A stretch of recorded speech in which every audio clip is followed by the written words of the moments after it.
Najväčší prínos synodálneho procesu vidím zotieraní tých nepatričných rozdielov medzi klérom a medzi laikmi.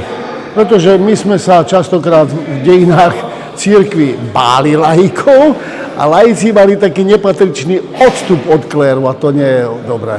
Ježiš Kristus je jedným z nás. On sa stotožnil s každým človekom, s každou biedou, s každým hriešníkom. Nie preto, že by to schvaľoval. A takisto aj toto. Tu nejde o to, že kto z nás vyhrá, ale aby sme spoločne kráčali. Ja eventuálne vidím hlavné výzvy v tej spolupráci, ktorá nás čaká do budúcna. To, čo Svätý Otec, to mi tak napadá, na audiencii v sobotu nám povedal, že tento svet, alebo tento život momentálne je životom otázok. Ľudia častokrát sa nás pýtajú a cirkev musí mať odpoveď. Musí mať, lebo na každú jednu otázku človeka Kristus chce odpovedať.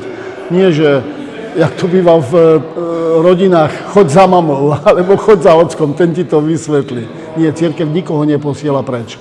A toto je najväčšia výzva.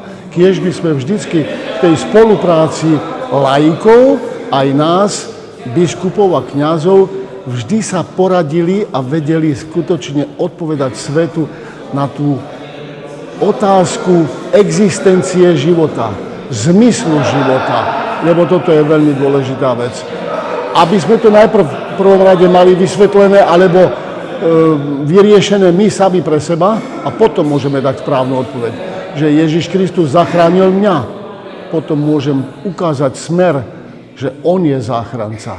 Toto je veľká výzva pre budúce dni.